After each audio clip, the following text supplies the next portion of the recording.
Well, everybody looks poised, so I guess we should get started. We'll get started really slow. It's the end of the day. Everybody's tired. You've been at 2 sessions already.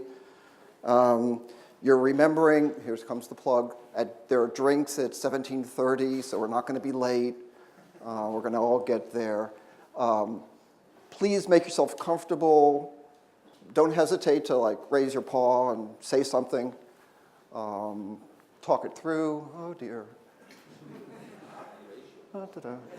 We have issues. It's never a good sign, so we'll resolve those problems. Oh, perfect. And we'll get started. Well, you know this. My name is Howard Deiner. We're going to talk this afternoon about what I'll call keeping agile development from becoming fragile development. And we'll talk specifically about technical debt and the role of architecture within that.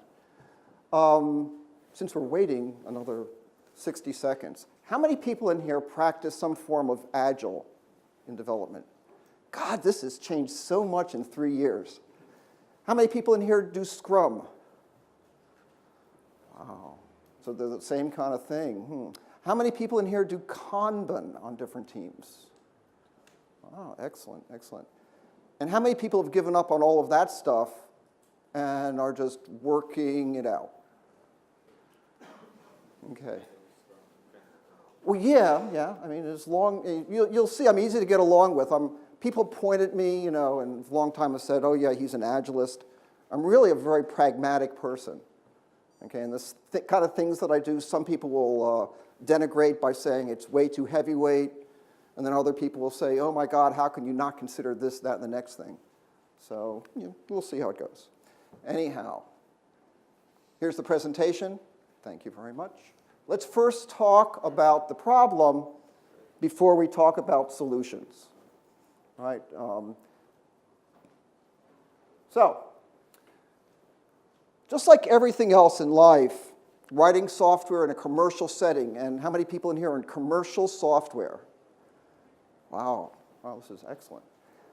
It's a full of compromise kind of situation. I don't want to talk about, I'm from the States, as you can tell. I don't want to talk about the politics going on there, right? But this guy, Barack Obama, said it really well in his book. A good compromise is like a good sentence or a good piece of music. Everyone can recognize it. They say, it works, that makes sense. We need to understand that we don't develop software in isolation. We do it for a reason. We do it, because of sustainable engineering, if you think about it from the delivery perspective. But from the business perspective, it's also about a sustainable business. Right? Once we lose sight of that kind of stuff, we're in trouble. Those two opposing forces, the delivery versus the product side, form a tension that we'll talk about. Okay? Figuring out what to do in any kind of situation is going to take some compromises on both sides. So, show of hands. What's better? Faster or perfect? Faster. Okay, well, it's okay. How about perfect? So you guys are off by, I don't know, maybe 30%. 30% or so. And it's the same sort of thing that we have in investing, right? I mean, when we're investing, should we take short-term gains and worry about the future itself when the future comes? Or should we kind of invest in the future and look for a longer-term outlook? I'll give you my take on this, which is that it's impossible to future-proof. As much as we might think that we can, as much as we might think that we can understand all of the issues that are going to come up, we don't. Understanding what the general parameters of the future are, the types of problems we're going to encounter, the types of solutions that we may want to apply to them, now that's important. Okay, so, the audience, the decision is out on that whether faster or perfect is better. I tend to lean on the faster side myself. Agile, what a great word. What a great word. Ever since 2001, right, when the manifesto got written and everybody in Snowbird got together and wrote up all those principles and values, there's been a huge business that's come around with it. Personally, I think that nowadays Agile has become kind of the new black, right? Nobody in their right minds can say, well, we're not Agile. It just doesn't sound right, right? I mean, if you look it up in the dictionary, I mean, it's all the sorts of things. What's the definition? Marked by the ready ability to move with quick and easy grace, okay, having a quick, resourceful, and adaptable character. What sort of a business wouldn't want to be like that? And there's no way in the world that you'd want to not do that. The unfortunate part about it is that too many companies that I work with that are going through like transformations. How many people in here are in a company that's been in a transformation from a heavier weight process into an agile type process? Okay, too many companies that do it want to put the words agile on top of whatever they do or whatever they really wanted to do, okay, because of that new black kind of phenomenon. And the whole mindset really never changed. For me, that's like a frustration, okay, to the point where you come in the morning and somebody asks you, so how's your day so far? And I look at them and say, swell. It was swell yesterday and it's going to be swell today. Right? It's tough. It's, and especially if you've been, coming to conferences, you're reading books, you read blogs, and you see other ways of doing things, and the company that you're working in doesn't want to make the change except in name, right? And changing the name isn't going to help. So, as a brand, Agile's worked out well. The 1995 Darwin Award was won by someone, or by an urban legend rather, about someone who had an old, 1967 Chevy Impala, took it out to the desert in the western United States and strapped a whole boatload of JATO rockets, jet-assisted takeoff rockets, on it, right? And supposedly, the way the urban legend goes, he lit them up, the car flew off at like 250, 300 miles an hour down the road, complete loss of control in terms of, the steering wasn't capable of working with it, the brakes had, no meaning, and he crashed into the wall of a canyon, earning him the fame of the 1995 Darwin Award.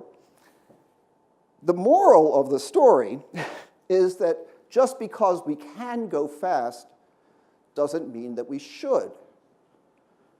All right, so too many times when we're negotiating that compromise as to whether we should go faster or more perfect,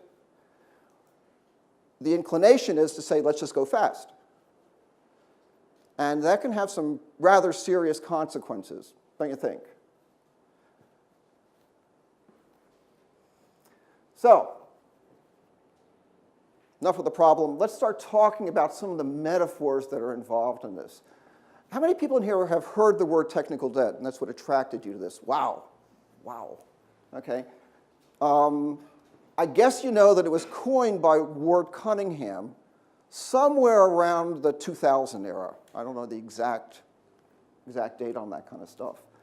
And the metaphor comes from thinking about financial applications. Okay, let's say that we want a new piece of furniture, right? We go out to the store and we see that this piece of furniture is like well beyond what we have in our checking account right now. So it's kind of easy. We take out a credit card, right? We apply this plastic to the merchant, and they say, thank you very much, smile, and we go home. And we can weather that. We can do that, so long.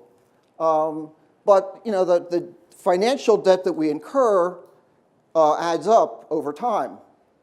And instead of just financing, servicing that debt, we start finding that we lose the ability to negotiate our fiscal life properly. Right? In fact, when things get way out of hand, we end up in a situation called bankruptcy. right, where our credit, at least in the States, is marred for 7 years, and blah, blah, blah, blah, blah. We have the same sort of problem in software, right? Eventually, I mean, some technical debt is fine, and we'll talk about how to handle that and what we might do about it. But the debt that we create over time can put us in the same kind of bind, where we're unable to keep up with our current accounts, and we're unable to move forward with the things that we really have to do, right?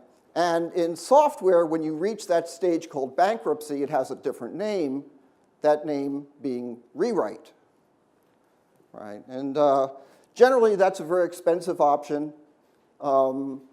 With bankruptcy, at least, you know that 7 years from the date that you declare it, you'll be back into the game and everything's fine again. When companies go through bankruptcy and rewrites, if it's significant enough, you won't have any more 7 years. Your life is then terminated. So this guy, Arthur Clarke, had a quote. What was the exact quote? 2 possibilities exist. Either there's life in the universe, or there isn't and we're alone, and both are equally terrifying. I think that quote applies to software debt as well, technical debt and software as well. Okay, we either can end up spending so much time and energy and money servicing the technical debt that we create. Right? We create technical debt. It doesn't just happen to us. We code it in deliberately, sometimes unknowingly, but it's deliberate. Right? So we accumulate so much debt that we're unable to service it and actually do the new things that we need to keep the company moving forward. Okay? So as a company, the debt has a really bad outcome. As developers, the debt has a different feel to it. Okay, you know, if you talk about code smells and horrible code and code that we loathe to look at or do anything with, the technical debt can get us doing defensive coding, okay, and we're unable to move forward. The code gets a certain kind of viscosity to it, okay, we're just unable to do things. Our estimates start becoming huge. If we're not really, really, really good with automated regression testing or something of that ilk, we're never sure. You know, deployments are like an iffy proposition, right? I'm sure people have experienced that. Yes? So, we're at a conference, and the first 2 words are software architecture, okay? And reason that we're presenting it here is that, unhappily, architecture is both part of the problem and it's part of the solution. We'll see why that is. Stacy, who knows the Stacy Matrix? Finally something new. I was worried there for a little bit. Okay, there was this guy, Ralph Stacy, who was when was this occurring? I think in the latter 80s, early 90s, that wanted to talk about complexity. Okay, and he was a business management type consultant, and he drew this kind of a diagram, which is pretty kind of easy to understand. Okay, the axes deal with, you know, how well the problem is understood and how well the solution is understood to the problem. Okay, and there's 4 zones, as you can see, that come out of this: a simple, a complicated, a complex, and a chaotic zone. So the best way to understand Stacy Matrix is to show a couple of examples, right? And then I'm going to apply them in just a second. If we're going to talk about things like writing something down, okay, getting something to write, to something written that we can understand and see. Okay, there are lots of ways to go about doing it. A simple way would be something like a pencil. Everybody understands pencils. Pencils are simple. A more complicated way is going to require some work, okay, but we can know the solution to it over time. That's the important part. Okay, so if we wanted to, we can take, you know, our 12-year-old kids and we could show them how to format web pages, you know, using HTML and some CSS. And, you know, at first it's going to be tough for them, but eventually they'll get it, right? different context. Another simple thing is a car key, right? It's simple to put the key in, turn the key, the starter goes, and then the engine starts. Complicated would be understanding the wiring that makes all those systems work. Complex. In a complex system, one can't really know everything, okay? There's interconnected parts. We don't understand all the pieces and how they go together. We have to learn a whole lot more, and we'll never really understand it. So, except for a bunch of people at Google, real-time collaboration on Google Docs is extremely complex, right? Magically, everything works. Magically it works in spite of, interrupted internet connections. It works in spite of the fact that it's a whole bunch of people at the same document, and it's just kind of like magic. In fact, I think it was Clark also that said any sufficiently advanced technology is indistinguishable from magic, right? Same thing. Chaotic is worse, right? In chaotic, the systems are neither knowable nor predictable, right? And there's really, the kinds of examples in the physical world we'll deal with things like, sensitivity to initial conditions, like, the butterfly effect. Everybody's familiar with that, Yeah, I'm not going to do that one. Strange attractors. The stuff in the chaotic region, we just don't understand enough to even formulate what the real problem is, much less the real solution to it. When we're working with software, most software development occurs somewhere in the kinds of stuff that we do in a typical system, somewhere in the complicated to complex space, right around that edge in there someplace, right? There's, millions of lines of code. There's loads of frameworks that are involved. There's lots of dependencies that we have to resolve. It gets really tough. The software development, okay, if you will, the management of the people and infrastructures and whatnot to support that delivery will usually come up somewhere in the complex to chaotic region, right? We're talking about people. Don't understand all this stuff, how it happens. Organizations are formed.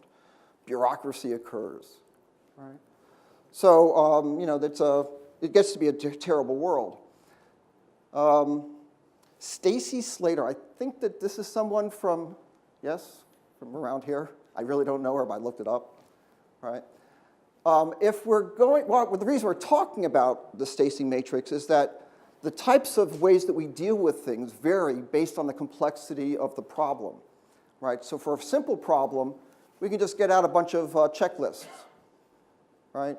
To compile code based on our ant script, you type in ant, -f, name of the file, and the step you want to do, boom, there it goes. Very simple. In the case of the pencil, the instructions are take pencil in preferred hand, apply to paper, start writing. When we get to complicated problems, we're going to require more. Okay, complicated problems are going to require things like best practices. Okay, so in the case of the HTML writing, it's going to be what kind of resources do you have available to you? What sort of style guides are there? All kinds of other junk like that, complicated. Complex problems we can't solve with checklists. Okay, so too many people that come to conferences like this, sometimes they'll leave and they want a whole bunch of best practices to apply to solve their problems, and they're very disappointed when they find out that there aren't any checklists that will solve all of their problems. Right? Instead, what we're going to have to talk about are guidelines and values, okay, which is why we're talking at a fairly elemental stage right now. Right? It's the guidelines and values that can apply to understand the complex problems enough to begin to solve them. So going back to Google, I really didn't know where to start. So instead, I wanted to talk about the end-to-end principle in Internet Protocol. Okay? The principle says that protocol operations should occur as close to the endpoints as, that are being controlled as possible. Okay? And we see this in the design of routers. So routers will talk to one another and negotiate, for their transport using TCP. And then once the endpoints are understood, they use IP for efficiency, right? So that's complex. Chaotic problems, unhappily, chaotic problems don't have real solutions. That doesn't mean that you can't have a nice application to solve a chaotic problem. So for example, sure, you do this all the time. Google Maps for London, right? You know, the traffic flow through London is chaotic at best. I think you'd probably agree. We really can't predict how all the lights are going to interoperate. We really don't know when somebody's going to step off the curb and the traffic flow is interrupted. It becomes impossible, really impossible, to get a good fix on how long it's going to take from point A to get to point B. Right? And guys at Google are pretty smart about this. That doesn't mean that they don't give solutions.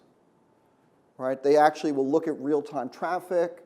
They'll take a look at statistical information, and they'll give you an answer. Right? But the answers are more like local solutions. Now, I think I'll say this a little bit later, but if not, I'll say it now. Companies that can solve really chaotic problems distinguish themselves because they have exciters and delighters, and they get rewarded in the marketplace for that. They're unique solutions. All right, goodbye, Stacy. So what we really need are very simple problems for our customers. In the technical debt stuff, we want to make sure that the software stops getting so complicated along the way, so that development is a complex problem. And, oh yeah, here we say it. And when we do solve chaotic problems, we're rewarded for that. Done with metaphors. Architects. Why are we speaking to architects today? Well, the real value of architects is that they're really good at, they have experience, and they're really good at taking things that are complex and making them at least complicated. Okay, and especially in the development of the products, even simple is good, right? So they understand things like frameworks. They understand things like GUIs. They understand lots of things that start hiding that underlying complexity, right? It's really nice if we can just take a problem, apply another layer of abstraction, and poof, the problem just went from complex to complicated. Right? That's where architects come in. Traditionally, architects stayed with the product that they were delivering. Right? Architects for buildings would come in. They would get all the requirements put together for what the building was going to be. They'd draw up the blueprints for it. They'd take all those things and make sure the building came out the way it should have. Right? To me, that's a BDUF, a big design up front. So my claim is that building buildings, while it's really hard, is really merely complicated. And software development, on the other hand, is actually an order of magnitude harder. It's complex. So we know that there's better ways to do this than with those old-fashioned BDUFs. Right? The reason that they're, let me apologize in advance. There's a talk I'm giving tomorrow where I'll talk about lean wastes. And I sequenced it to put all the definitions inside that, so we'll kind of talk these things through. Are people familiar with 7 lean wastes, or 8? Okay. Anyhow, let's spend a couple minutes on it. So it's my contention that BDUFs hit every one of the 8 wastes, if you include talent. Transportation, okay. Oh, and the reason we're talking about lean is that it's my contention that Agile, like I said, is kind of like the new black. Lean is kind of an older way of looking at things, and especially, it had like a manufacturing connotation to it, from the 80s onward. It became more popularized back in about 2003. And, Pop and Dix wrote a book which brought lean thinking into software. And Agile is just kind of a dumbed down lean thinking, right? Not that there's anything wrong with Agile or Scrum, but it's kind of like very easy to, a lot of rules to go by, and you can get by pretty quickly with it. In Lean, we have to look a little bit deeper as to what the underlying problems to solve are, and then figure out kind of creative ways to fix them. So, there's an acronym for the 7 deadly sins, deadly wastes in Lean called Tim Wood, right? The first of those is called transportation. If we're constantly moving the things around that we're working with, or I should say unnecessarily moving around the things that we're working with, we're using cycles that could otherwise be put towards the productive output of the products that we're trying to produce. Okay, so transportation waste occurs when we have a lot of abstractions that are really unnecessary, and we have to document all of them and get everybody to understand what they're about. Inventory waste is a little bit easier to understand. As architects, we want to design those perfect, those people that had their hands up for perfect, I'm sure are really good architects that are really looking for the perfect kinds of solutions. So that's what we're trained to do. That's what we want to do, okay? But we commit an inventory waste when we put together solutions for things that aren't problems quite yet. Right? So we have all these layers of abstraction that are out there dealing with things that we're not facing right now. Right? All those layers of abstraction make our code more complicated. All of those layers of abstraction still have to be understood by people. So we're committing an inventory waste. There's a motion waste that occurs when we start working through those abstractions when we could have used a simpler solution. Again, just because there's a framework with abstractions doesn't mean it's very simple. We have to wait. We have to keep our development from occurring until the bottleneck of an architect has really produced the big design that we have to wait from.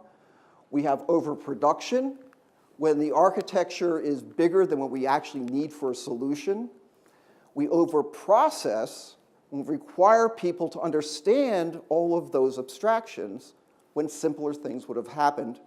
And of course, there's a defect waste that occurs when the architecture that we plan is different than what the requirements really are, and we end up, in the end, with a big architecture that we have to kind of hack into place at the last minute to stay on schedule.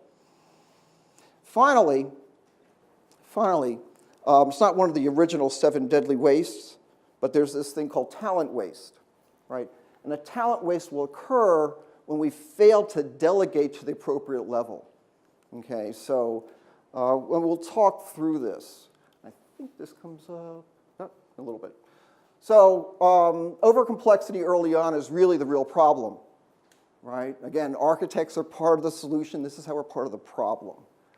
We're not going to figure out how much architecture is enough, right? It varies. I mean, the basic answer to that is, well, what do you need to get started, right? If you're going to be here on Friday, we're going to talk about behavior-driven development, acceptance test-driven development, and we'll talk about kind of some of the activities that you do in a sprint 0. Yes? Right. And we need a solution candidate, we need a domain language, but we need very little else to get started. And the problem is that when we get down to the point of trying to solve problems, if we've wasted a lot of time up front, we start violating the iron triangle of development. Ooh, let's use a pen. All right.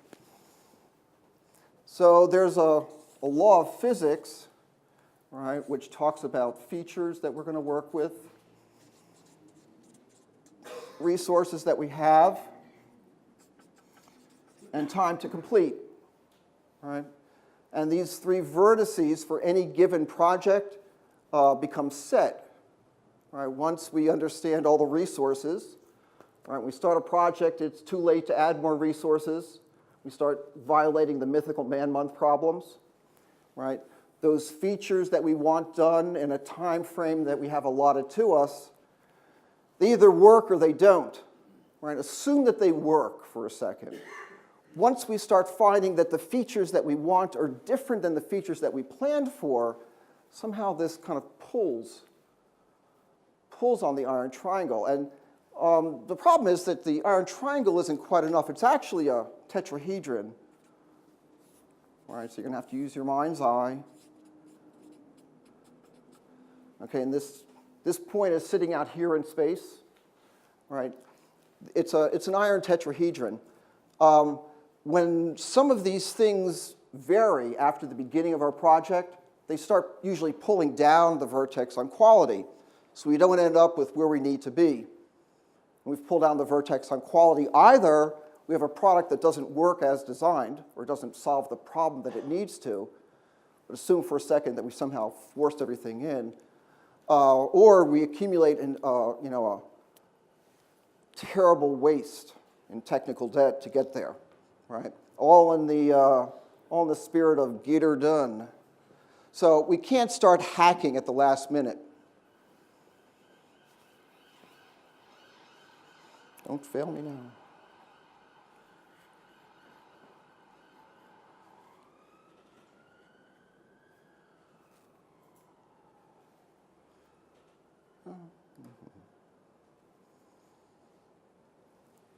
Okay, going to Plan B. So let me tell you a tale from my past. Been in the commercial software business for quite a while before I started becoming this Agilist that I am today.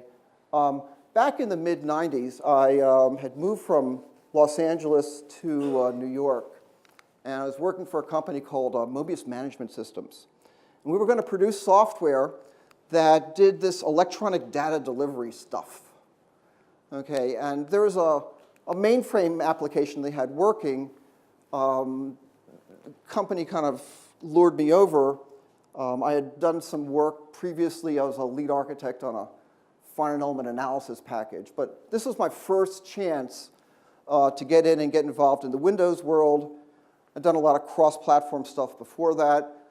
They wanted something that would work with a unified code base and do all of these wonderful things for Windows and Unix versions, blah, blah, blah. There were some constraints on our development. Right? One of the constraints was that the corpus, stuff where they had already taken this stuff from the mainframes, was to remain in EBCDIC. We had to have a window app that was both 16 and 32-bit compliant. So this is back in the Windows 3.1 days, I guess, something around there.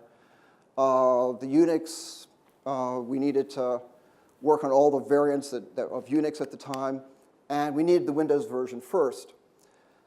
So when I got there, Mobius was extremely mainframe-centric. Communications was all SNA, SDLC. Anybody? Good that you're not. I wanted to come in and start talking about TCP/IP. I was also aware of the web at that point. I really wanted HTTP to start coming into the architecture. And this was my chance to take a C++ application. Now, the company already had written their mainframe version in C. Okay, and they had libraries that were out there that were KNRC, right? But they worked. And question was, should we use those libraries or not? So I had a quandary, right? I had a whole bunch of stuff to do. I had a whole bunch of features that we kind of knew what we needed. The marketing people told me when we needed it. I had hired a team by that point. And the triangle didn't fit. Right? I already knew early on that this wasn't going to be possible in the time frames that they were looking at. So I had to make a decision as to, well, what were we going to concentrate on? Right? Were we going to hack together something on the communication side and kind of like make it work? Were we going to rewrite all of that stuff for the corpus, to access the corpus stuff? We have perfectly functional code. And I also had to worry about the fact that servers back in, especially for the Windows 3 days, had no real concept related to threading and stuff. It was all Petrol, kind of, what do they call that thing when you traverse the stack and look at events? God, it's been a long time. Anyhow, you could only look at one event at a time, and there's no idea of threading. So all right, so what are we going to do with this stuff? So I made some decisions architecturally as to where we were going to go, and one of the decisions was to not redo, not rewrite the library that was already working. Now, there was a guy that was working for me that was passionate about C++, and when I showed him this KNRC, his nose just wrinkled and wouldn't stop, right? And it was a lot of angst, okay, about what to do with this stuff. My argument then, and the argument now, is that the best case that we could have was that we could go back and rewrite all of that corpus access code. And if we did it right, and we worked really hard, we'd get back to where we started from, okay, with no additional functionality.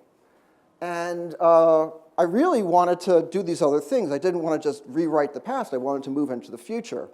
So I struck a bargain with the devil. And I went to the people that I worked for and I said, listen, we're going to do this right now, but I'm holding my nose and doing it, right? In the future, we're going to port this thing over. We're going to make a proper access code. We're going to bring this into our object model properly. We're not going to treat this like a bunch of functions on a stream of data. And we're going to move forward.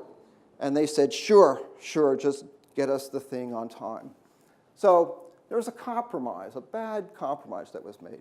Now, as it turned out, the application worked. Okay, it was a hit. It enabled us to move forward. And we had a whole bunch of products that came up afterwards, and none of them involved rewriting the code. In fact, we got away from the corpus access code. Instead of reading their corpuses, we got into the business of taking some of these reports that they had and producing databases out of them. Right? It's kind of reverse engineering a report back to the data that came from, but that's a much longer story.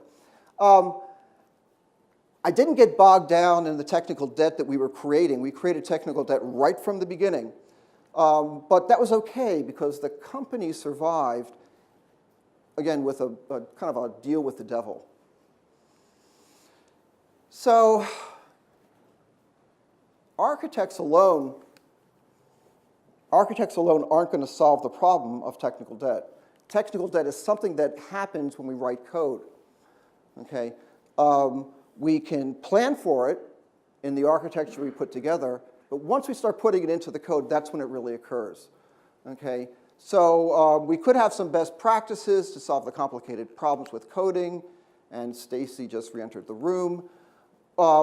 We have to start understanding that if we make a conscious decision, maybe this is kind of a way that I can live with myself, make a conscious decision to incur technical debt in the beginning, recognize that we're doing it, understand the effects of what's happening, and know that we're going to come back and fix it later, somehow it's less damning than just blindly having things occur. And that's kind of the rules that I've lived by. So in an Agile and Scrum environment, it's very important to create the appropriate sort of an artifact that says, we have recognized that there's some technical debt in this area and it has to be fixed. In effect, what we write is an IOU that we have to live by. All right? Everybody's very quiet. All right, enough architects. Let's start talking about fixing this debt. And it starts the beginning of how to get better with this starts with understanding the code and whose code it is. Right? So there's 3 models that Martin Fowler talks about when he describes code and how we deal with it. Right? Strong, weak, and collective ownership. Strong ownership is something that I grew up with. Right? In my mind, if I'm the architect of a system and I have to see that building put up and I have to make sure that all the steel got installed correctly and that the wiring was proper. It's my responsibility. I'm the architect. Nothing goes through without me taking a look at it. Right? It's very strong. Right? There's strong code ownership today. How many people in here, well, let me put it like this. I doubt that anybody in here practices code ownership that's strong, but if you do, could you raise your hand? Nothing gets committed unless you say it's okay? Yeah, things have changed. Where do you see strong ownership nowadays? You still see it. Say again? Small coding? I'm thinking of something like little systems like Linux.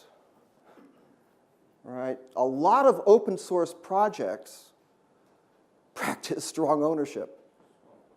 Yeah, I mean, you go out there, you want to commit something. Not going to happen, without somebody saying it's okay to do it, right? Unless you're part of the inner circle, and part of the people that are exercising strong ownership. Not just anybody can commit code, right? So it's still practiced today, which is a little sad, right? The next form of ownership occurs with a weakened kind of ownership. There's somebody out there that still has a responsibility to make sure that the code that's being committed is good. Right? It's still their responsibility. Everybody's familiar with the RACI model, R-A-C-I, right? So they have a responsibility. They don't have the authority to act on it, right? But they have to be at least informed. It's nice if the guy who's responsible for the section knows that you're committing code. They may want to say, yeah, go ahead, or let me take a look first. But it's not as bad as a strong owner who says, hey, nothing goes past here, I do all the commits, right? In its worst form, right, which is not the way they do open source, the worst form is, you don't write code, this is my code, you tell me what you need, I'll write the code for you and give it to you. Right, we're usually past that as far as I can tell. What we always work with, and I guess for the last 10 years at least, has been collective ownership. This code belongs to all of us, at least in this team. Anybody in here is capable of committing the code whenever they need to, and just make sure you don't screw up. In an Agile and a Scrum world, we take that authority in the RACI, and we put the authority over the whole team. So you have a responsibility to other members of your team not to commit technical debt, right? The last time I really encountered that thought, well, maybe the first time I encountered that thought, was when I was with the Boy Scouts. Right? And with Boy Scouts, you have responsibility, which I'll talk about in a second, to other members of your squad. But it's the same kind of a principle. Okay? So, again, back in the day, I was a really strong code ownership person. Right? I wouldn't be the person that had to write all the stuff, although back at Patreon days, I guess I did. The core architecture was mine, and me and my team wrote that. All right. But I definitely was always feeling very accountable and responsible. The real issue with strong ownership is actually one of scaling, right? If you're the only person, if the architect is the only person that can okay something, can okay the decisions, and can okay that the code that was written complies with all of the design principles and the architecture, you create a bottleneck to the rest of the team. You become the rate-limiting step, so to speak, using chemistry. So you can't do that, right? Weak ownership, I experienced this problem myself, right? Back when code is a couple of thousand lines big, or a couple of tens of thousands of lines big, you can get away with strong ownership. But unless you start delegating authority to other people, again, you become the bottleneck, and you never even get into this debt problem because you're too worried about things changing all the time. Systems for repositories start to recognize this when they would inform different groups that sections of code were changing. I used to rely heavily on that just to pass my hands over it and see that everything was okay. But even by the mid-90s, I was getting into the extreme programming mindset, and I knew that I really didn't want to do this. I knew that things like code reviews, code reviews are wasteful, right? Again, if we went back and applied them to the lean wastes, there'd be a lot of waiting involved. There'd be inventory buildup, right? Because the code that's being reviewed has to stay stable while we review it. So I knew that it was a bad thing to do, but wanted to get to collective. We didn't have the tooling for it yet. Agile requires collective ownership, right? Now that we can have something that's a metric that's verifiable, that tells us that the code hasn't regressed any. Okay, functionality-wise, at least, the code hasn't regressed any by automated unit testing, regression testing. That's when I was one to get back and say, yeah, let's go collective. I still have this problem, with test-driven development. How many people in here do test-driven development? Real test-driven development. Kent Beck, don't write a single line of code until you write a failing automated unit test. Probably, I'm guessing nobody. Even I have real trouble with that, right? It's a really hard thing to do. It's kind of like being on a diet, right? You know that it's good for you, but you can't do it all the time. If you really do TDD the right way, you never have these problems of not knowing if there's coverage, right, on all the code, right? And so we'll talk about that metric a little bit later.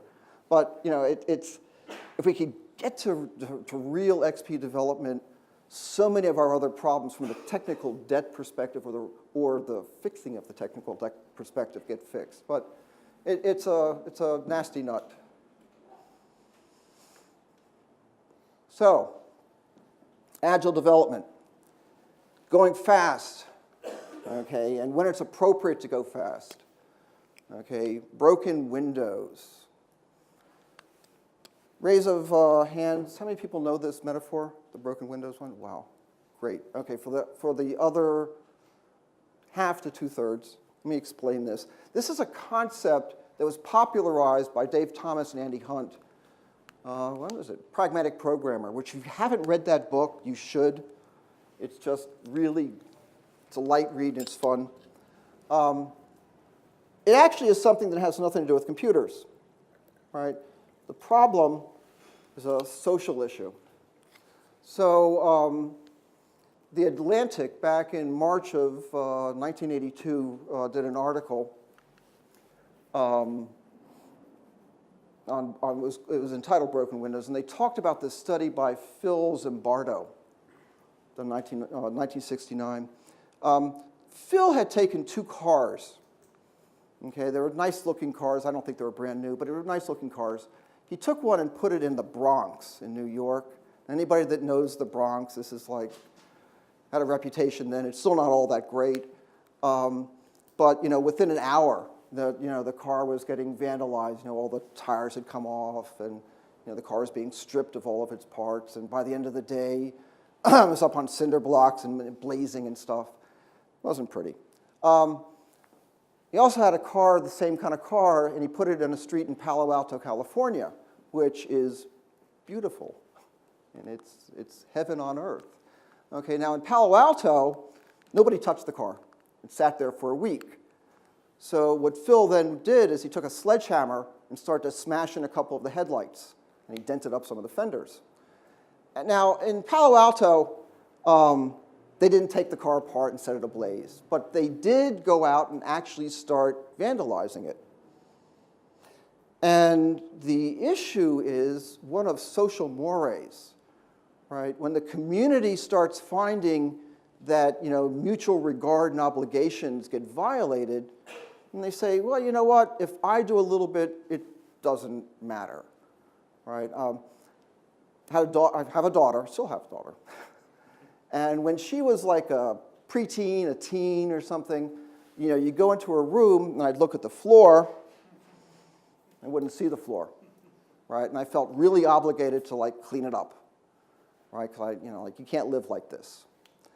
And from her perspective, once laundry started to accumulate on the floor, and once magazines or whatever, a little bit more, it doesn't make any difference, right? So the whole idea with broken windows was that if you have an area where there's, it's not such a great area, right, and somebody comes by and breaks one of the windows, it's likely that somebody will look at that and say, well, you know what, that's not such a terrible thing. I have some trash, dump the trash, walk away. I got something to say, oh, I'll spray paint it on the wall over here, right? Once those barriers of social acceptability, go away, then anything happens.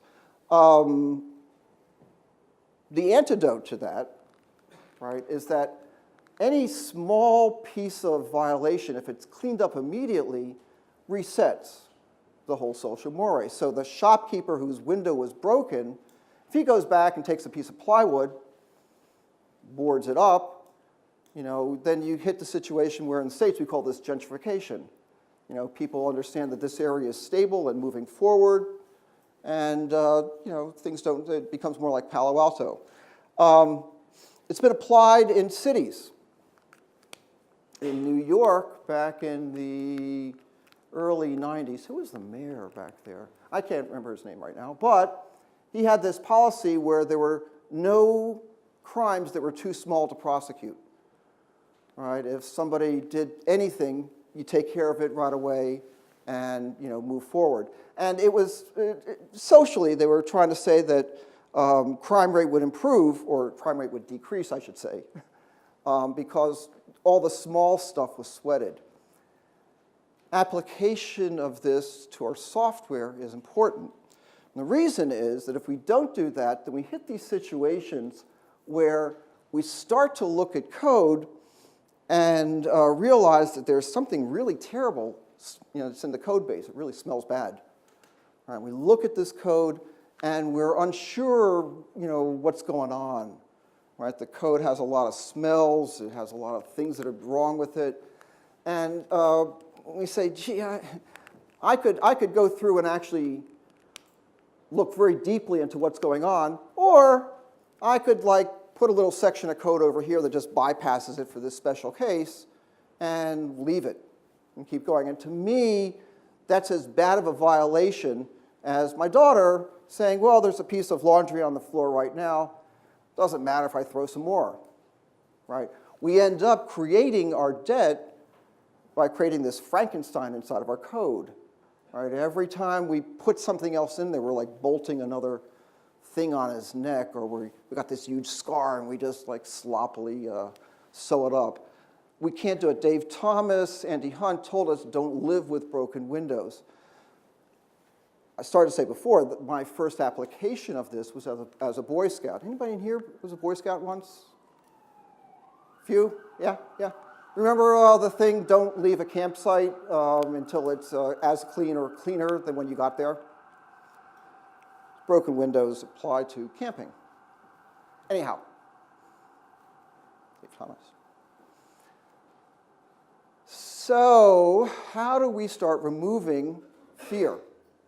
Right, that fear drives us towards bad solutions. We create our technical debt, and we start adding another feature to the Frankenstein inside of our code.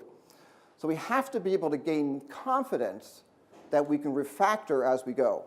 Right? And as you're aware, Martin Fowler defines refactoring as changing the code to make it better. And that's it. Not adding more functionality, not deleting functionality, just changing the code to make it better. The problem is that if we have code that has any kind of Frankensteinian smells or looks to it, then we can't do that. Right? We're never sure that the stuff that we came out with is any better than what we started with. And again, our best case is that we can get back to the functionality that we think that we had when we started, but we're never really positive about that. Right? And that kind of fear drives us towards just breaking some more windows. So to do this, we need a healthy dose of automated testing.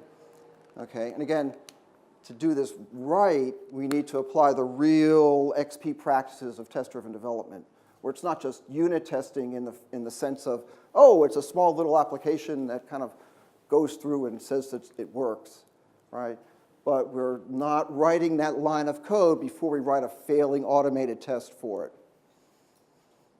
Legacy code. Michael Feathers is the master of legacy code. His contention is that we write legacy code, we still write legacy code by the day. Millions and millions of lines of it get written each and every day, right? Because we are not subscribing to the notion that legacy code occurs when we don't have code that's covered in tests. All right, so his definition of legacy code is that code that doesn't have unit tests that allow us to refactor. Nobody wants to work with them, right? That's legacy stuff, right? It's not the same as having not having the paper tape driver work, but it's legacy. We don't want to deal with it anymore. So the way around it is automated testing. So there are people here that are doing, the people that were doing TDD, right? Is this the kind of TDD that you do where it takes like a long time for the unit test to run? It's an honest show. How many people can do builds in like 10 minutes or less and run through all the suite? Excellent, excellent. So you guys subscribe to the decoupling, right? If you're looking at me with a furrowed brow, what I mean to say is you rely on abstractions, on interfaces, and on implementations. All right, so OO is a real firm part of that. Yeah, it's amazing how many people haven't gotten there yet, or maybe it's just the people that I deal with. But it's tough. It's another example of how we can race too fast and try to fulfill the iron tetrahedron, right? And in doing so, we're not really doing the right thing. Just because we can, we shouldn't be. TDD, automated regression, secret sauce. Once we do that enough, the fear goes away in refactoring. If I had automated unit tests back in that example that I gave you with the corpus code access stuff, I would have no problems whatsoever in saying, okay, let's spend a little time and write this stuff more properly, right? But we were working with something that we just kind of knew it worked in a commercial sense, right? We've really got to get our code test infected and stop living with legacy code. Okay. So, what's this? Architecture occurs at many, many, many levels. Right, as everybody's aware, even in an Agile sense, we recognize the fact that there are enterprise-type architects, there's business-type architects, software architects, all kinds of architects. The design decisions that occur, which is the definition of architecture and software design decisions, the design decisions that occur at a low level, the stuff that's done like day to day as we do our development, those architectural decisions are the sorts of things where we face a problem. We say, well, we can do this quickly. We can just kind of like glide over the issue and let the next guy figure it out. Or we can go back and refactor at this point. Right? So we might be looking at any number of problems. A cardinality problem. Right? We've designed something for 0 or 1, and now we've realized that there's a many associated with it. Okay? Is this the point in time we just stop at the proper kind of a collection, hopefully a generic type collection to it, and really work through the problem? Or do we just like bolt something on that allows us to have some kind of a list of things that go with the object that we're working with? All right, so architecturally, we want to be able to handle that kind of stuff so that we're not producing code that doesn't work as we go forward in the future. Just in time, right, just in time. If we are not following the concepts around the proper design decisions for architecture, then we're going to produce code that's very fragile. Right? I mean, I was working with a team, where were they, in NBC.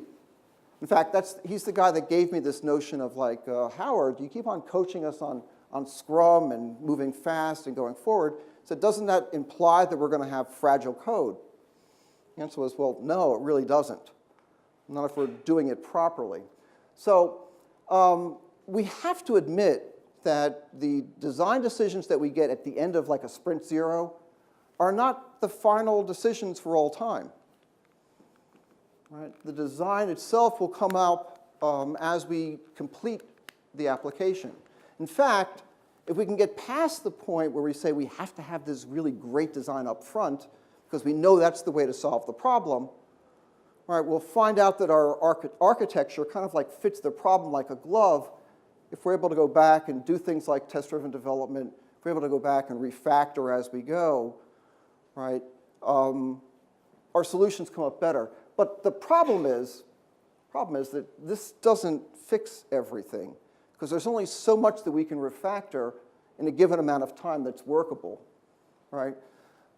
Agile helps, right? In the traditional V model, right? We were taught, probably back in school to start off with a big analysis, come up with a big design, get a more detailed design, start the very lowest levels of the software stack and work our way up, right? And then eventually integrate the thing together, right? Issues involved in that are the sorts of cost over time issues, right? So late integration, right? We don't use a V model because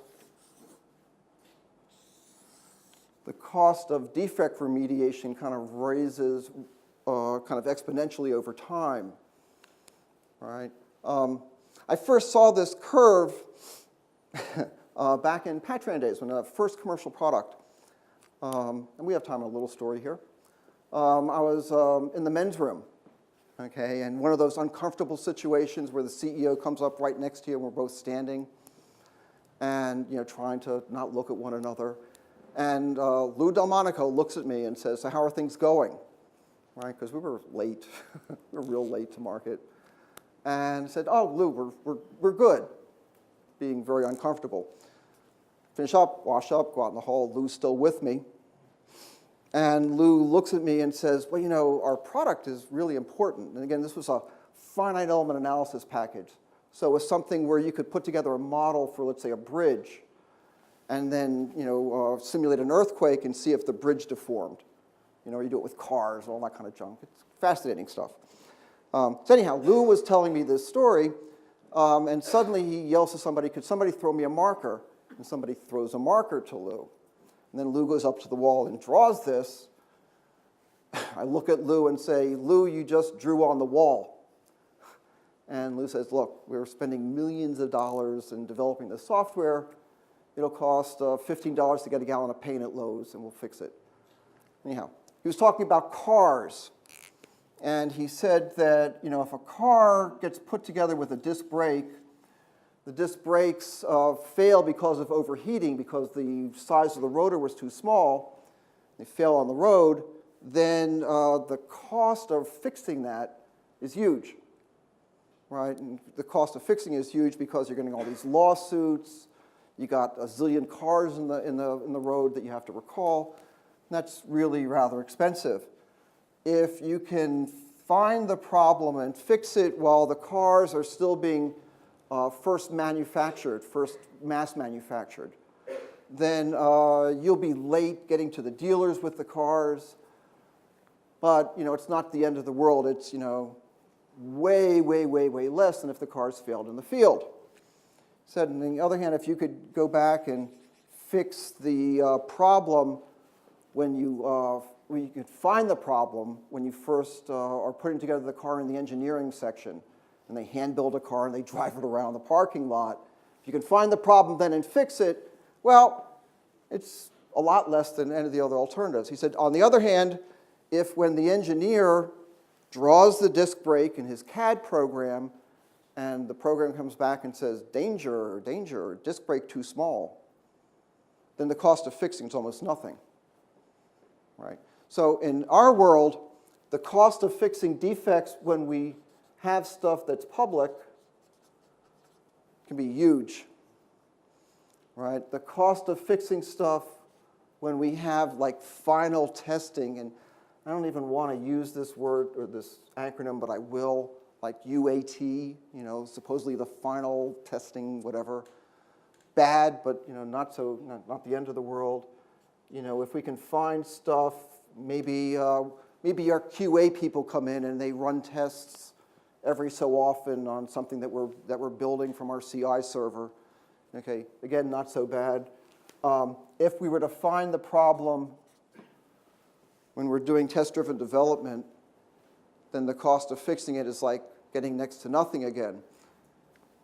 Agile tries to get us kind of to this state, not by necessarily using test-driven development, but by saying, instead of having architectures that, these big abstractions upon abstractions for the wedding cake of an architecture, instead of starting off here and then developing that one, then developing that one, and all the way up, and then waiting to the end where you do integration testing, right? The integration is expensive because when you start finding failures, you're never sure where in the stack to look. Or even worse, we can decide that this wasn't such a great architecture, right? We have to go back and fix that. So instead, in an Agile world, right, we take stories that are very thin vertical slices of functionality, right? For those of you guys who have the automated regression testing, we might find that this depended upon component over here, which might be an outside dependency, maybe it's a slow database or a web service or whatever. We can put a test double and fake it or mock it or whatever, and we can verify that the solutions that we have are good from the beginning, right? So Agile helps. Agile helps. We can start refactoring our architecture much earlier on when there's a lot less code to refactor.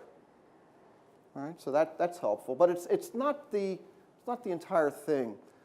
So we'll have to talk about what to do for those terrible cases where you have the long, big kind of refactorings. So what I'm saying, right, in a circuitous fashion, is that if you're going to sweat the small stuff, right, that you're going to be doing that to avoid the broken windows, those kinds of refactorings are easy, and they're cheap, and you should do them.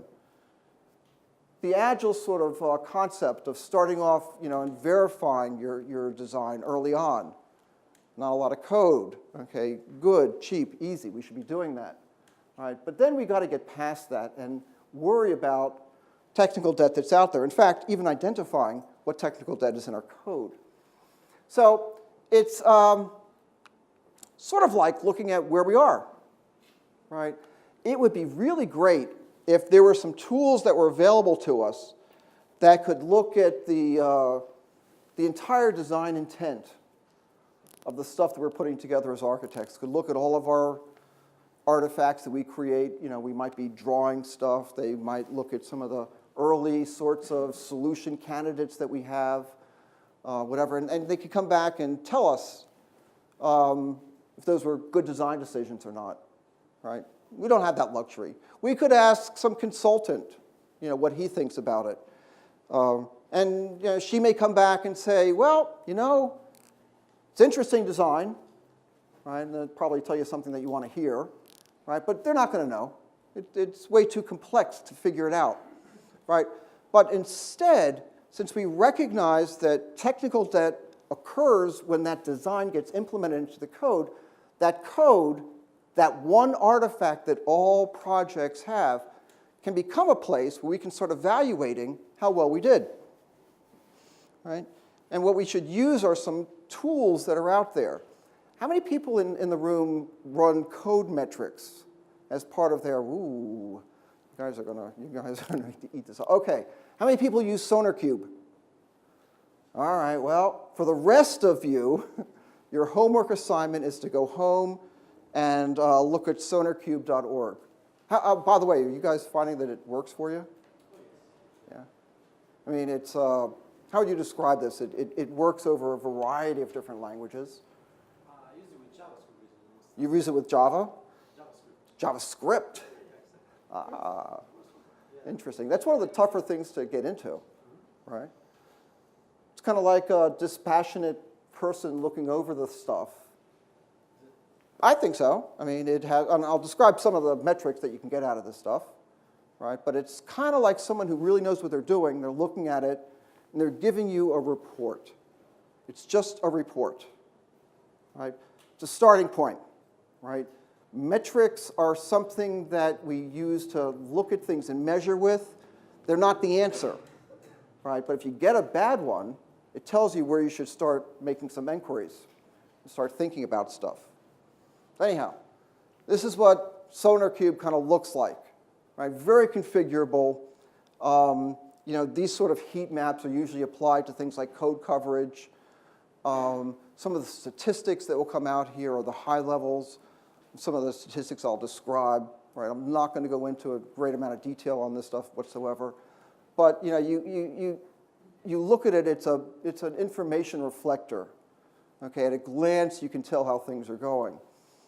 All right. So, like I said, SonarQube and the metrics that it produces by itself are not the answer. But I may know that, if I'm looking at something, I can't read quite what this is, but if I'm looking at areas of code, maybe everything in the code was green before in terms of coverage, and then all of a sudden I got this big red area. It'd be kind of interesting to know why it got red this week, right? What happened, right? It might be a danger signal. If I look at some of the other metrics, like these sorts of things, again, they're indicators. They're kind of like smells, if you will, inside your code. So measures like cyclomatic complexity, right? And how many people are familiar with this term? Whoa, okay, I'm not going to tell you much, right? But it tells you how many times you do branches, right? It kind of tells you what kind of cohesion is present in your code. That's why we look at the number. Okay, code that has a very large number for cyclomatic complexity, in and of itself, isn't the issue. But the issue is that if it has a high number, like, why is it so high? Is there a good reason for it, right? There are efferent couplings that we could look at to start talking about complex coupling between classes, right? So if one class requires a whole bunch of other classes, why? Why wasn't this done, with a more logical thinking object model, right? This LCOM4 is cohesion in methods. Response. Those things are all kind of interesting. For me, I'm much more interested in things like duplication, right, and density inside the code. That's the insidious ones, right, for most people. When you're trying to go back and refactor, and there's one piece of code that people have used clipboard inheritance and populated in all kinds of other places, that's where you'll miss it, right? That's the kind of stuff where people that are new to a system have to know that, oh, if you want to change this thing, you got to do some shotgun surgery and fix these other 10 places inside the code. That's how it works, right? It's a smell, right?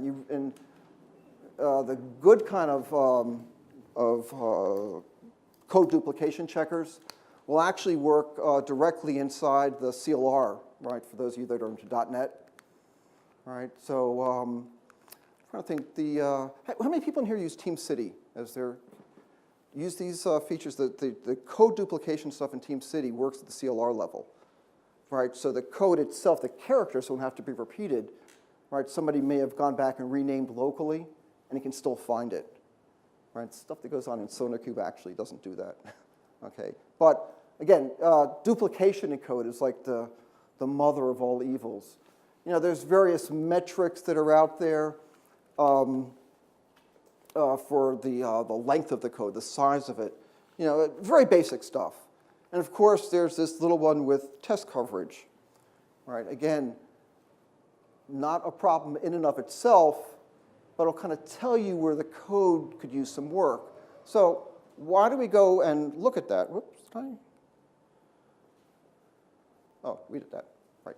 So, right, if we're staying with this, with an Agile mindset and sweating the small stuff as we go, right, we do this with the understanding that in a Scrum environment, we try to at least leave enough time for variability to occur. We need to leave a little time for slack. People that do Scrum in here, how many of you estimate your stories with points? How many people break down the stories into tasks and estimate the tasks in hours? It's a waste, You'll get past it, right?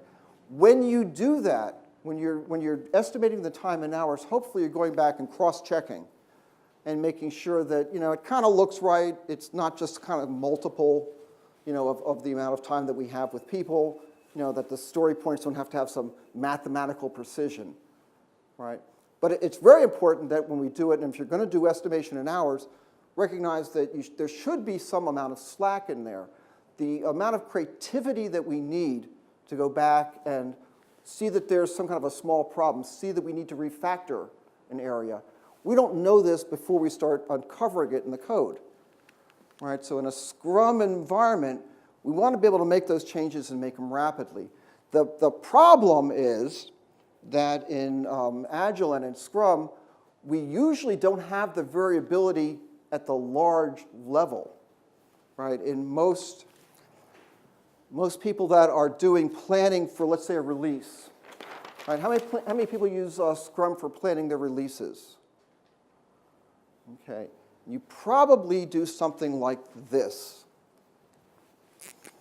You probably say, okay, so we have a release and it'll have 6 iterations in it. Something like that. And we say, all right, well, we think that the size for this iteration, yeah, we got those kind of stories. They're next up. We kind of understand them. We think that the one that's following, our best guess right now is that there's this epic and this other story we kind of know about. And the further down we go, the more that we kind of have just like placeholders, right? We know our velocity, is x, and we're looking in this case to see that we come up with something around 6x in story points, right? Is that how we do our release planning, right?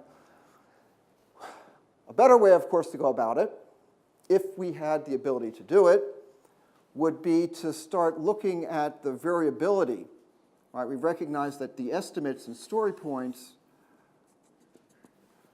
actually form some sort of a Gaussian distribution, right? And that when people are using their planning poker cards or whatever, you got some people that are out here and some people down here, right? And where you do most planning poker estimation is to say, well, the high guys and the low guys fight it out, and we'll see what the design looks like, and you'll come up with a number that everybody can agree on, kind of like a forced kind of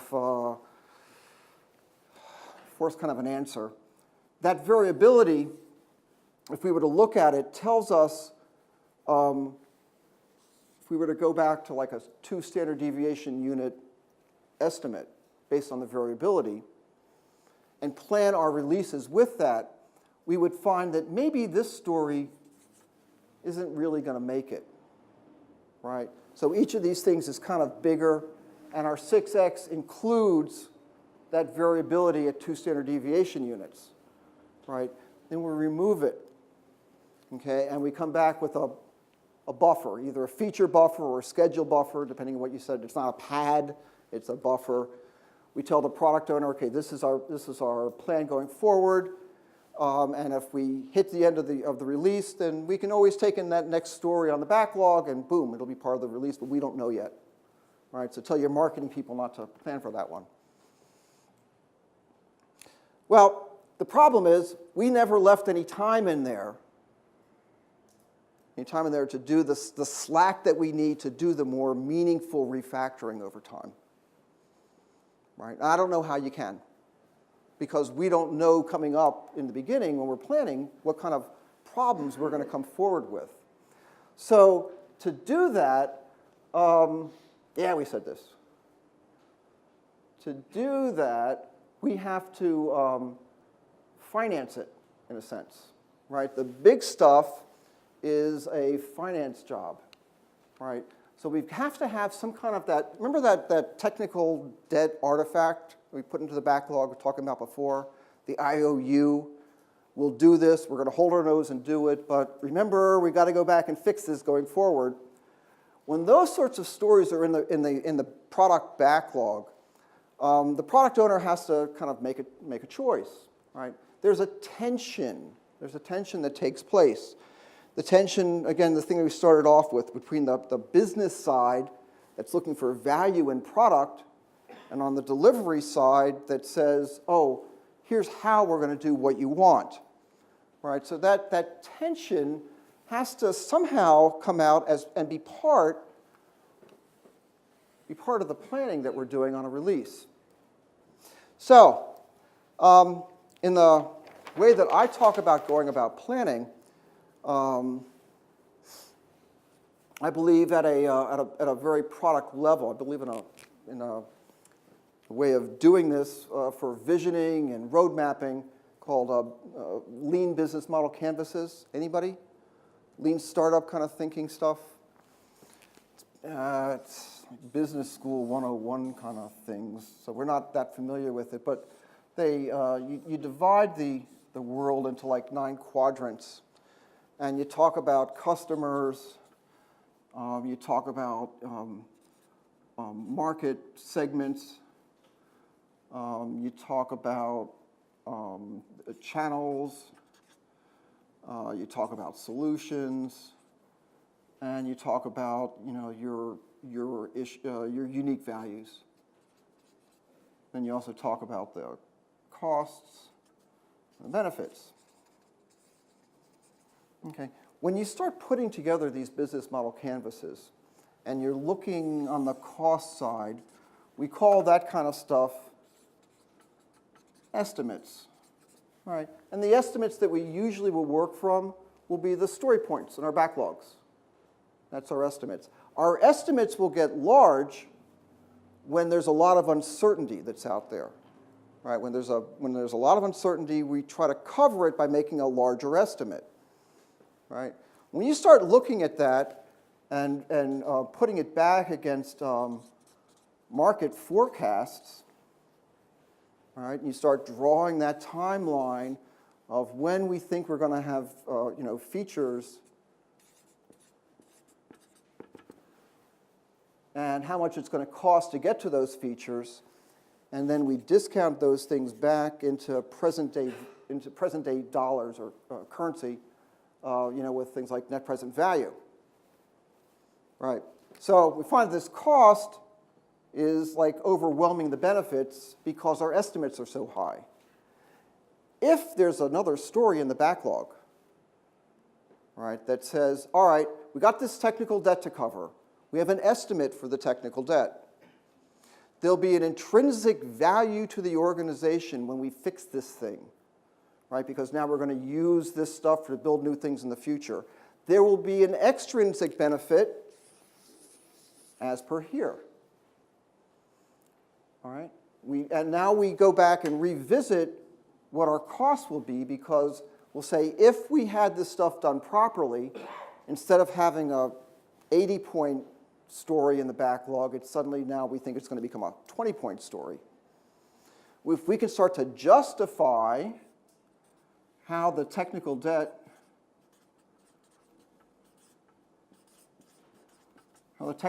can get financed through the product that will now start using the stuff that it's going to fix, then we can start to bring this in as part of the whole product cycle.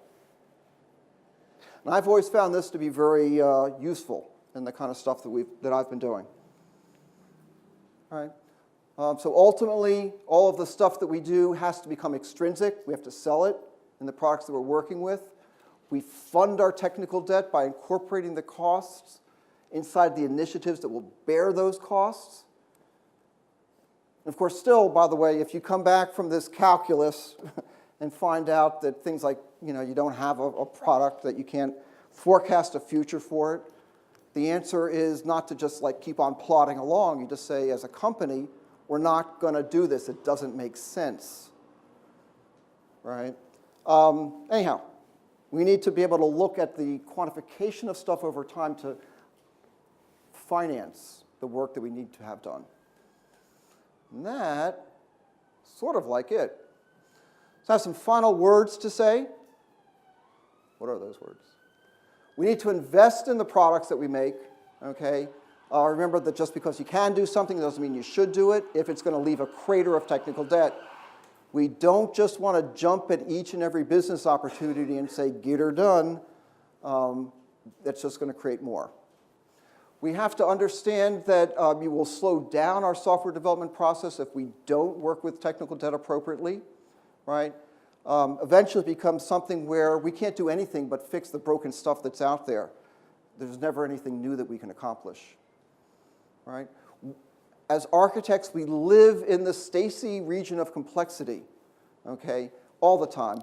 We're trying to make things that are complex into merely complicated, or better yet, even simple for others, but too much architecture and design early on actually causes some of the problems that we have if you look at it from a lean perspective, right? Collective ownership, not living with broken windows, great way to get started with stuff. We need more engineering practices out there like automated regression testing. We need good lean planning principles, kind of the stuff I was alluding to over here. And we have to start thinking in terms of slack time so that we have the ability to respond at least to the small stuff. There's tools that are out there. SonarQube, again, is my choice. There's lots of them, okay, that can help you start to at least find issues, right? It is not the solution. Okay, just because there's a red in SonarQube doesn't mean there's something really wrong. Think of it as a code smell, right? And it's part of your integration, your continuous integration process. And unhappily, when we have material technical debt, we will have it, we have to incorporate it as part of an appropriate artifact and put it as part of the product backlog and allow that to happen, to occur when we start doing our strategic planning. That's the way that we deal with it. Anyhow, that's it. Thanks for all the fish. And we now work into the questions, answers, debate, and depart, which includes drinking part. So, sir. So the teams that you've seen tackle technical debt successfully, most successfully, how have they done it on a more day-to-day level? So is it like every n number of iterations? Is it Usually, yeah. Teams using Scrum. It usually will come up, when we do the daily planning, when we have our stand-up, and somebody will, because we're basically planning our day. And somebody's going to say something like, I was working on this thing yesterday, and the class that we have out there or the way that we're doing it isn't going to work. Okay, we can do it, but it's going to take a long, long time. So instead, I'd like to quickly go back and fix this. Okay, and product owner is there. They understand. The product owner is probably going to say, is that going to hurt us, getting to the end of our sprint? We'll respond, no, and they'll say, go for it. Do what you have to do. What about the tech debt stuff that might take 2 or 3 iterations or sprints? That becomes material, right?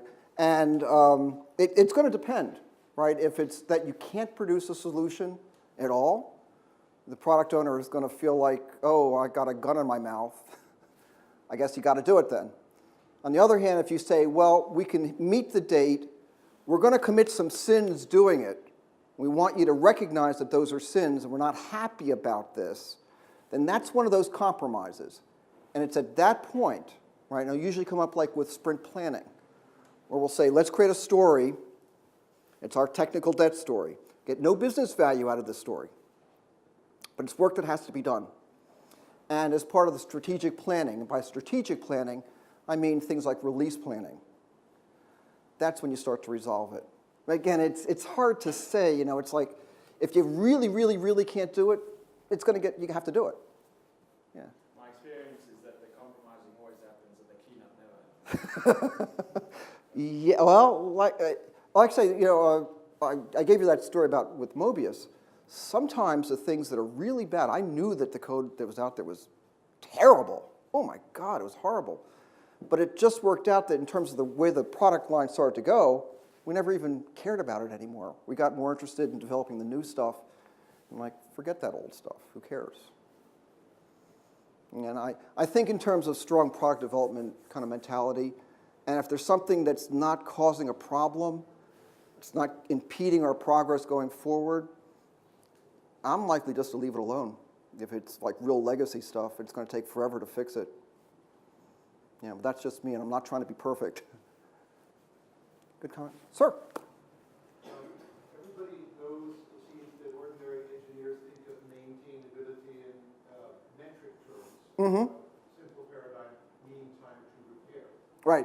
Have you ever encountered software people using concepts like that about No, I know that our experiences, our experience backgrounds are different. It would be really great to do that. It'd be really great to do that, because especially like, with telecom people, they'll talk about mean time to failure on the application, but never about the code. But it's another one of those curves, right? I think we'll probably both agree that defects showed about the cost of them, but defects never really go away. They just get discovered, right? So, when we're looking at code and QAing the code and whatever, we usually look to start releasing around some time when we understand that the time to discover is what I'll call it. We're not discovering defects, every minute, and we're not discovering them every hour or every day, but maybe we're starting to discover defects, once a week or every 2 weeks is what I've been, sometimes used to plan when we get a release cycle out there. So that's the mean time between failure. And my question was addressed to technical debt questions. Yeah. The mean time between repair. Don't have anything with that. I wouldn't even know how really to approach it, right? We do give an estimate for it, but Different, and we should not try to approach it, or can we just haven't gotten there? well, my initial thought is that when I create this artifact, and I'll just put a cone template up here, as blah blah blah, I want blah blah blah, and the as is development staff, because, right, and this is going to say why we have to go back and refactor this debt that we just found, right? And you typically will go back and you need some sort of an idea of how big it is, right, which is an estimate, so it's got XXX points. That didn't tell us, though, the time to repair, okay, because that's going to depend on exactly where we are at the point when we take this story on, right, what the team is like. They call it the mean time to repair, so taking an average of a large number of circumstances. This is the Agilist in me that's being very stubborn and saying this is a size. Isn't there such a thing as an average time to fix bugs, or fix code, or anything else? What do you think about it? Yes, there's a cycle time if we're doing this from a lean perspective, but I'm trying to put this in mostly a Scrum context. But yes, we can, afterwards, let's talk. But I don't have a way of putting together an estimate for what the mean time to repair would be through estimation. I think that what you're saying is that experience will tell us that average defects take X amount of time to process through the system. This is not an average defect. This is something way out there that it's unique and we have to work with. Does that answer your question in any sense? Starting a discussion. Starting a discussion. This will be good. I'll have to put my 2 cents in at 9 o'clock tomorrow. I will try to be there. Sir. You gave us an example, that Sonar Cube as an example, Yeah. of trying to measure the technical debt. Do you have any recommendations for any tools for doing automated regression testing or any of those sorts of tools? Well, I'm a simple person. For me, I believe in all the X units, for unit testing. If you're going to be on Friday, I'll show you a couple of things. I do have a really good tool that I've kind of found over the last year or so for doing behavior-driven development in .NET. Okay, and Somebody else from our organization will be able to talk on Friday. okay, so they're gonna see what's it called, SpecFlow. Okay, which anybody using SpecFlow right? Whoa, wow, you guys are early adopters. It's excellent and really can get people into that stuff quickly. In fact, I'm at the point right now where I'm going to be proposing to the company I'm doing some work with that we forget about unit tests and go directly into just SpecFlow scenarios and features and steps, and because the tie-in is so good when it works well, and I can get BAs to start writing executable requirements, or specification by example. So that's where I'm headed with it. But I believe in the real simple stuff, the X units of the world, Seleniums if we're doing presentation layer testing. Simple person. You spec log then also. You spec flow and spec log. SpecFlow? No, and then the other one on top, spec spec log. Spec lock. Yeah. Not familiar with them. Okay, that's My homework. yes. I will do that. I'm not I don't know them all. You talk about code ownership. Yeah, It's weak, strong, collective. yeah. Can we talk about architecture ownership? Is it? That's an excellent question. And so I'm sorry. The question is, if there's such a thing as strong, weak, and collective ownership in code, shouldn't there be strong, weak, and collective ownership in architecture? Yeah. I think that's an excellent question. And my response is that on a Scrum team, the basic idea is you have everybody there that you need to develop the code, including the architects. So if you're using solution architects, something like that, they should be there. Now, I'll have words to say about this tomorrow when I talk about scaling, which is where your question might go with this. In terms of software architects, purely the people that are looking at the object model and how the code ties together and the metaphors and those people usually arise in the group. Usually you don't have to anoint those people. Kind of like the cream inside the team kind of rises to the top. So you simply see who everybody talks to, and you recognize that that person is usually the architect for that team. Okay, so I don't want to appoint them. I don't have any. It's collective. However, within an organization, there are also higher levels of planning that have to go on and higher decision-making points. So if we're coming up and saying, we don't really know how this application is going to do it, but we know that we're going to need some compute clusters. Somebody might make up their mind and say, Hadoop is the thing that we're going to use, okay, and for good reasons. And sometimes they're enterprise architects, in the right kind of organization, or sometimes they're lead architects, and they will make these kinds of decisions. They're not going to make the very low-level ones, right? But when we're doing conceptualization and product conceptualization, and we're strategically looking at something, there should be strong ownership on those, which will then work as constraints within the teams that are then doing the work. That make sense to you? Interesting. That's my perspective from it. So even though it might not matter at all whether a solution comes up in .NET or in Ruby on Rails or in Java, right? We might have some person that says all of our applications going forward are Ruby on Rails. Now becomes a constraint to the people doing the work on the delivery teams to use Ruby on Rails. And there might be good reasons for doing that. And those kind of decisions will probably still be pretty strong. It's just like a product owner, right, is a single ringable neck, right, in an Agile Scrum kind of sense. Those lead architects are also single ringable necks from a technical sense. Some companies will have them as CTOs, right? So a CTO, he's got a ringable neck. He's making some really big design decisions for the company. He's got to really understand the product really well as really understand, computers really well. He might be a ringable neck, and that's going to be a strong decision. What I think in my thinking is if it's strong, what is the role of architect in Agile? He's not a product owner. No. He's not a regular team.